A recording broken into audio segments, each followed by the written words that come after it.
जब आपके पास बहुत सारा पैसा हो और बहुत सारी पावर हो, तो ये पैसा और पावर की ये जो रेस है, इस रेस में हर कोई दौड़ रहा है।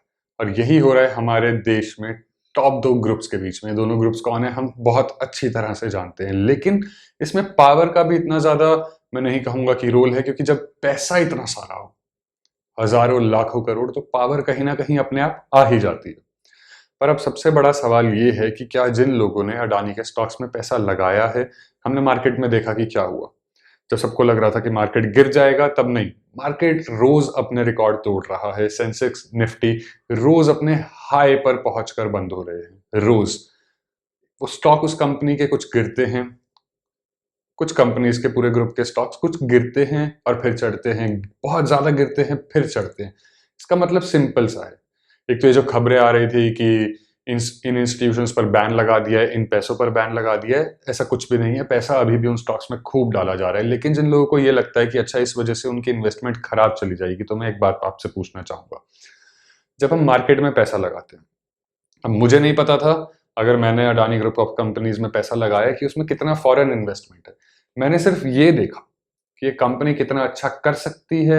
वही जो हम टेक्निकल और फंडामेंटल एनालिसिस करते हैं, टेक्निकल एनालिसिस कंपनी की पिछली परफॉर्मेंस कैसी रही है, एक साल में स्टॉक्स के साथ क्या हो रहा है, पी रेशो और बाकी की सारी चीजें, फंडामेंटल एनालिसिस। और फंडामेंटल एनालिसिस में मेरा तो एक बहुत सिंपल सी बात है कि अगर कंपनी में मेजर होल्डिंग है प्रमोटर्स के पास, तो वो कंपनी कहीं तक भी पहुंच सकती है जिसका हम अंदाजा भी नहीं लगा सकते। तो अगर जिसने ये सोचकर पैसा लगाया था, उसे डरने की कोई जरूरत नहीं। हमें नहीं पता था ना कि कितना फॉरेन इन्वेस्टमेंट है, हमने तो सिर्फ उसमें पैसे डाले थे अपना एनालिसिस करके। तो हम उस एनालिसिस पर अब शक क्यों करें किसी खबर के हिसाब से। और जहां तक बात है कि इन स्टॉक्स का फ्यूचर में होगा क्या, क्या हमारे सारे पैसे डूब जाएंगे, तो मैं आपको एक बात बताना चाहूंगा। अगर आपका एनालिसिस सही था, तो आपके पैसे को कोई चिंता नहीं है। देखिए इतनी बड़ी कंपनीज, अब ये 2002 या फिर 1992 स्कैम वाला वक्त तो रहा नहीं है। ना ही ये वो वाला इंडिया है, ना ही ये वो वाला मार्केट है, और ना ही अब कोई हर्षद मेहता है यहाँ पर। अगर वो वाला हिंदुस्तान होता, उस वक्त के रूल्स होते, उस वक्त का मार्केट होता, तो शायद हम कह सकते थे। लेकिन आज अगर कोई ऐसा स्कैम होता, तो ये कंपनी कहीं नहीं बंद होने वाली। वो वक्त गया जब आप कंपनी को हटा देते थे। हमने देखा डीएचएफएल के साथ जो भी हुआ, और वो कंपनी डीलिस्ट हुई। लेकिन वहीं पर हम अडानी ग्रुप ऑफ कंपनीज के बारे में बात कर रहे हैं, जब सारे लोग सोच रहे थे कि नहीं, देश का सबसे अमीर आदमी और अमीर होता जा रहा है, पिछले लॉकडाउन में और अमीर होता जा रहा है, वहीं पर इस साल निकल कर आते हैं अडानी भाई साहब, सबको पीछे छोड़ते हुए। तो जब इन दो ग्रुप ऑफ कंपनीज में ये जो लड़ाई है, ये वही वाली बात है ना कि अगर आपका दोस्त आपसे आगे निकलने लगता है, तो आपको सबसे ज्यादा दुख होता है। और इस लड़ाई का सबसे ज्यादा फायदा इस वक्त पर अगर कोई उठा सकता है, तो वो रिटेल इन्वेस्टर्स ही है।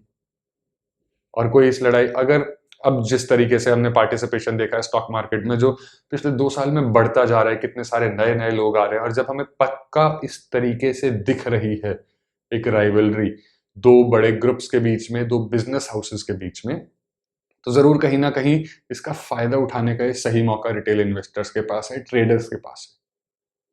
तो हमें अपने एनालिसिस का ध्यान रखना होगा। और जिन्होंने लॉन्ग टर्म के लिए पैसा लगाया, उनका पैसा तो कहीं भी नहीं जा रहा है। आपका पैसा इतनी आसानी से नहीं डूबेगा।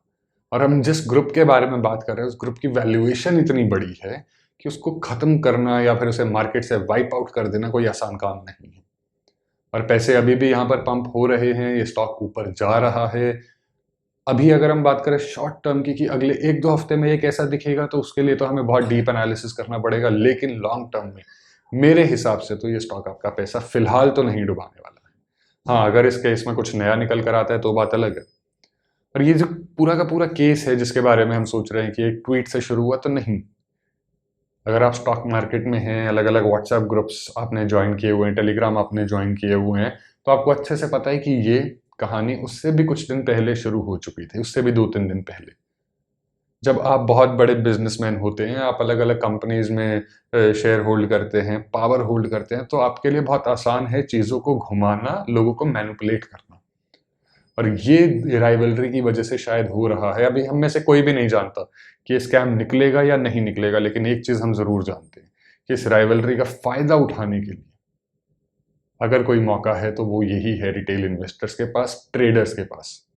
एक बात और मैं आप लोगों को कहना चाहूँगा कि अगर अगर आप लोग सोचते हैं कि अरे स्कैम की न्यूज़ आ गई है तो ये कंपनी बर्बाद हो जाएगी, अरे इतनी बड़ी कंपनी, इतना बड़ा स्कैम हो गया है तो पूरा का पूरा मार्केट क्रैश हो जाएगा। नहीं, मार्केट ऐसे क्रैश नहीं होता।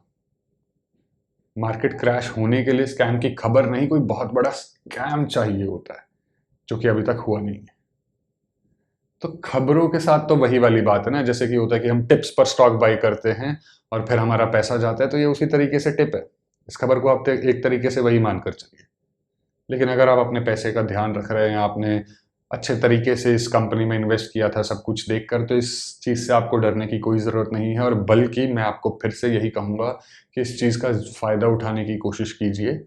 और साथ ही साथ एक बात और मैं कहने वाला हूँ कि सिर्फ ये एक ऑपरेटर ही वापस नहीं आया है, और भी कोई वापस आ चुका है।